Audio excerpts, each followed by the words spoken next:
Halo, Assalamualaikum warahmatullahi wabarakatuh. Terima kasih untuk yang sudah datang ke channel aku. Kalau belum subscribe, tolong jangan lupa di subscribe, kemudian bunyikan lonceng, dan jangan lupa kasih like serta komentar biar aku makin semangat ya. Istri simpanan pria angkuh. Episode 84. Naik pesawat. Di saat pesawat akan terbang seperti ini, membuat dirinya merasa begitu takut. Bila sudah seperti ini, maka Nadira akan mencari kamar mandi untuk buang air kecil. "Habi, apa boleh Dira ke kamar mandi sebentar?" tanya Nadira ketika suaminya sudah memasakkan sabuk pengamannya. Arga tersenyum ketika mendengar pertanyaan istrinya. "Kenapa tidak ngomong dari tadi?" Pria itu sedikit menarik hidung istrinya. "Dira gugup, Bi, soalnya ini pesawatnya mau terbang," jawab Nadira. "Ya sudah, kalau gitu kita ke kamar mandi dulu." Arga tersenyum dan kembali melepaskan sabuk pengaman yang tadi dipakaikannya untuk Nadira. Pria itu memegang tangan istrinya dan menemani istrinya ke toilet pesawat. Nadira memandang toilet yang saat ini dimasukinya. Dirinya hanya bisa menatap kagum saat berada dalam toilet tersebut. Nadira tidak menduga bahwa toilet kamar mandi bisa berukuran sebesar dan semewah ini. "Katanya mau buang air kecil, kok malah diam?" ucap Arga ketika memandang istrinya. "Iya, Bi, Habi jangan pergi, tungguin Dira. Dira takut, nanti Dira belum siap tapi pesawatnya sudah terbang." Nadira sedikit tersenyum.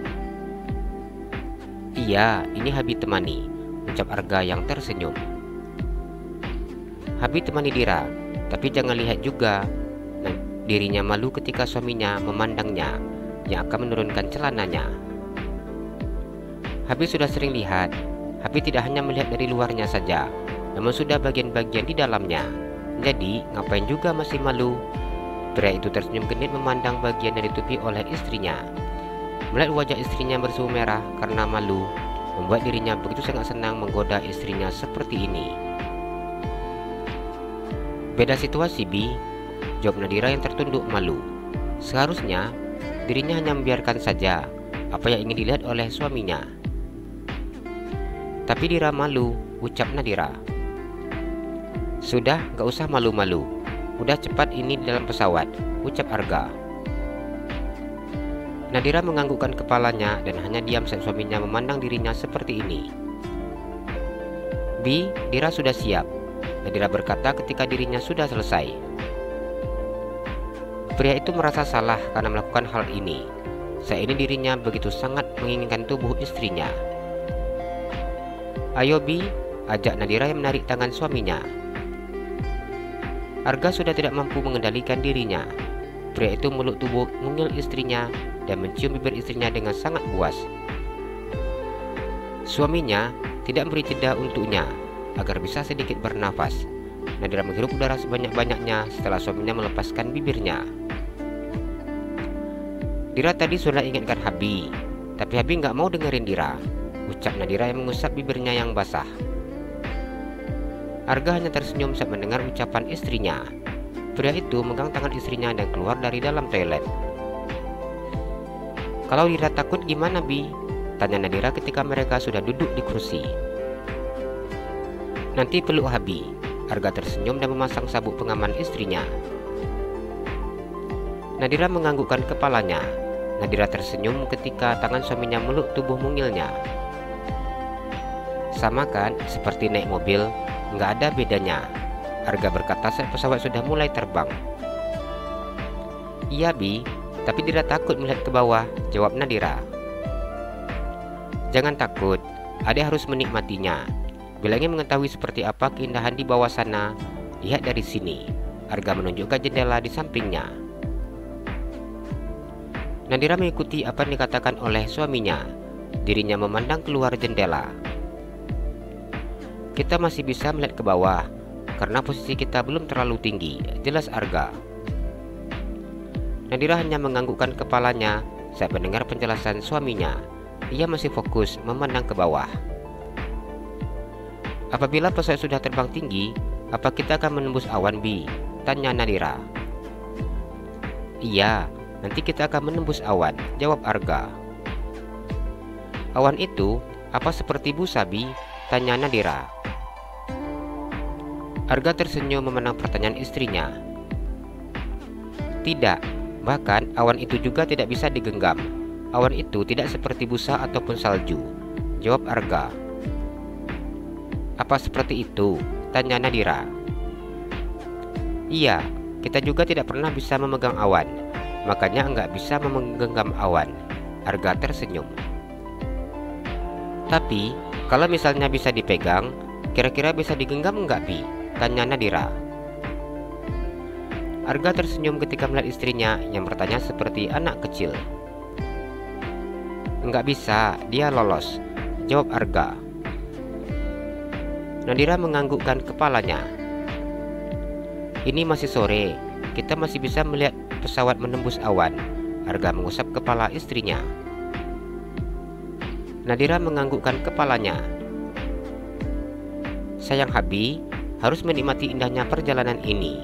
Karena di atas pesawat ini, kita bisa melihat keindahan di bawah. Di atas pesawat ini juga, kita bisa melihat awan yang begitu sangat nyata di depan mata kita. Jelas Arga. Iya Bi, jawab Nadira yang mulai merasa tenang dan menikmati penerbangan pertamanya. Lola begitu senang karena dirinya akan bisa menikmati kebebasan tanpa suaminya. Ia sudah berencana untuk berpesta dengan sahabat-sahabatnya. Kesempatan seperti ini harus dimanfaatkannya. Enak mana Sila, punya suami atau enggak? Tanya sahabatnya Lola. Mereka sudah selesai makan di restoran mewah yang menjadi tempat pilihan para artis terkenal tersebut. Kalau udah nikah itu enaknya pasti adalah, tapi enggak enak juga ada, jawab Lola.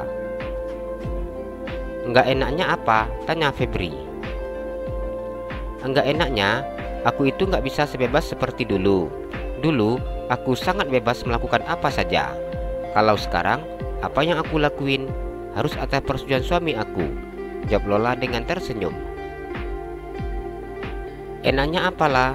Tanya Feby yang tersenyum. Kalau aku bilang, nanti kalian pada iri. Lola tersenyum dengan mengangkat sebelah bibirnya. Kasih tahu dong lah, biar kami semangat ini mau cepat nikah juga, ucap Anggi. Lola tertawa ketika mendengar desakan dari sahabat-sahabatnya. Enaknya hasrat aman, gak perlu pakai jari dan alat getar lagi. Suara histeris sahabat-sahabatnya memenuhi ruangan VIP yang saat ini mereka tempati. Buat irilah, ucap Meta. Dia sepertinya kuat banget yalah, pancing Anggi. Lola tersenyum dan menganggukkan kepalanya. Kaki aku sampai pegal karena terlalu lama terbuka, jawabnya. Mereka tidak malu untuk berbicara secara terang-terangan tanpa ada yang disembunyikan seperti ini. Sudahlah, jangan cerita itu lagi. Aku nanti bisa cari tempat ke toilet ini, pinta Jesslyn. Selain itu apa lagi lah? Tanya Siska. Masalah uang lancar. Mau beli ini, mau beli itu, suami yang ngasih. Kalian tahu berapa banyak uang yang aku habiskan sewaktu di Prancis? Lola bercerita dengan sangat bangga. Stoplah, jangan buat jiwa kami melayang-layang, ucap Anggi. Beli tas harga 200 juta aja pakai kredit, ucap Siska. Anggi hanya tersenyum mendengar sahabatnya mentertawakannya. Tapi itu suami kamu, kok bisa sih seperti itu sama kamu? Dia mau membebaskan kamu melakukan apa saja, seperti keluar negeri kemarin itu, sampai beberapa minggu kamu di Prancis, ucap Jesslyn. Dia itu cinta sekali sama aku. Jadi ya sebelum kami menikah, aku memang sudah buat kesepakatan sama dia. Jadi sekarang dia wajib menyetujui apa yang menjadi kesepakatan kami. Dia harus mengikuti apa yang aku mau tanpa protes, jawab Lola. Keren kamu, suami tampan gitu, kaya raya, namun kamu tetap bisa mengendalikannya. Meli menatap kagum sahabatnya.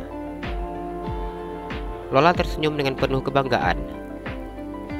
Iya dong. Apa dia nggak pernah ngirim orang untuk mengawasi kamu? Tanya Jesslyn. Ya enggak lah, Dia percaya dengan aku 100%, Lola berkata dengan sangat yakin. Terus, sekarang dia pergi ke Medan. Kenapa kamu nggak mau ikut sama dia? Apa dia nggak marah kalau kamu nggak ikut? Tanya Anggi. Ya enggak lah, lagian aku tuh malas kalau ke Medan. Kecuali kalau misalnya dia itu ke luar negeri. Aku mau ikut. Bila ke luar negeri enak, bisa shopping habis-habisan, ngabisin uang. Lola tersenyum. Dasar kamu, ucap Meta. Lola hanya tertawa saat mendengar ucapan sahabatnya. Nanti malam jadi ya, Meta mengingatkan. Ya wajib jadi dong, jawab Siska. Ingat ya, jangan pulang sebelum habis, ucap Gita.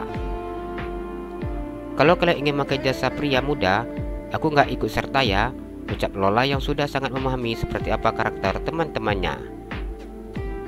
Iya, kami ngerti, jawab teman-temannya tersebut. Sudah yuk, waktu cerai kita sudah habis, kita syuting lagi, ajak Lola. Iya, jam kita sudah habis, jawab Meta yang kemudian beranjak dari tempat duduknya yang diikuti teman-temannya yang lain. Lola memakai baju untuk ke acaranya malam ini. Ia memakai pakaian begitu sangat menggoda, celana jeans pendek hot pants berwarna biru pekat yang mempertontonkan paha putih dan mulus yang menjadi kebanggaannya. Sepatu high heel dengan tumit yang tingginya 10 cm dan runcing. Penampilan seperti ini membuat tubuhnya tinggi semakin terlihat tinggi. Lola memakai baju warna hitam tanpa lengan. Lola tersenyum melihat penampilannya di depan cermin. Ia merapikan rambut panjangnya yang lurus dan berwarna kemerahan di bagian bawahnya. Ini semua baru aku beli di Prancis kemarin, ucapnya yang meletakkan kacamata hitam di atas hidungnya. Lola mendengar ponselnya berdering. Suara dering panggilan masuk di ponselnya, bukan suara dering panggilan dari suaminya. Lola mengambil ponselnya dan melihat siapa yang menghubunginya.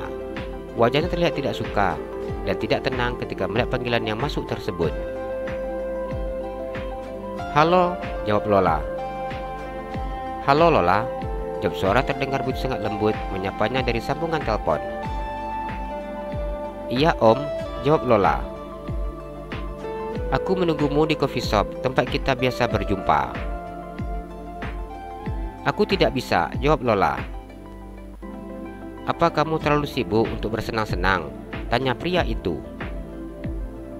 Kamu tahu Om, kalau aku itu harus berhati-hati, jawab Lola. Pria di seberang sana tertawa lepas ketika mendengar jawaban Lola. Aku menunggumu sekarang, dan satu hal yang harus kamu ingat. Aku tidak menerima alasan apapun, ucap pria itu dengan nada bicara yang sangat halus dan juga lembut. Lola menelan salivanya saat mendengar apa yang dikatakan oleh pria tersebut. Datang di tempat biasa, kalimat yang terakhir diucapkan oleh pria itu sebelum memutuskan sambungan telepon. Jalan-jalan ke Pekanbaru, jangan lupa beli sepatu. Kalau kamu suka channel aku, please subscribe aku. Terima kasih.